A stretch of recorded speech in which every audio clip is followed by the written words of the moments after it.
They did it, guys. It's finally happening. Thailand is banning marijuana. So we've been covering it for months, so don't get all teary-eyed on me. Yes, the mecca of weed in Asia is packing their bags and they're going home.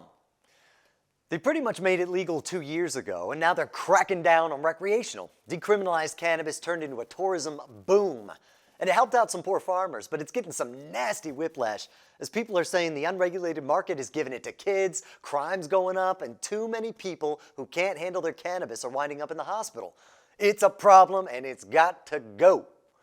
The health minister put out a bill that's going to ban recreational but still hold on to the medical market. I mean, after all, this whole move to decriminalize was really all about capitalizing on the CBD market. They never really wanted recreational in the first place. They're going to make cannabis use for entertainment or pleasure illegal, with almost $2,000 fine going back to a regulated, doctor-controlled, medical-only market. No flowers, so people growing themselves won't be able to do anything with it unless they can process it, and the police are getting beefed up too, nice and quiet. Thailand decriminalized cannabis back in 2022, taking everything but THC off of the banned narcotics list, and that was a big deal, my friends. They were the first and only Asian country to do it, and they caused quite the stir. The move promised a new cash crop for the country, helped out farmers in the north who had been growing cannabis for centuries, and promised a whole new industry to spur the economy. When they did it, it was only supposed to be medical, since THC wasn't allowed, and decriminalizing would just help that along. But in reality, the government just checked a box and went home. No one actually bothered to regulate the whole thing. Sure, they had a few rules on paper. You need licenses, can't smoke in public, no kids.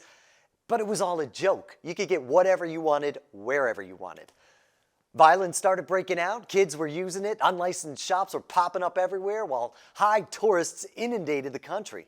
People who had never used cannabis were winding up in the hospital, and by this past year, every party looking for re-election was promising to do away with the recreational mess they had on their hands.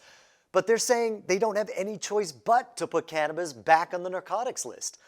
People in the cannabis world, though, are trying to fight City Hall, saying, yeah, there's a lot of problems out there, but they are all there because no one bothered to enforce the rules. It's not cannabis's fault.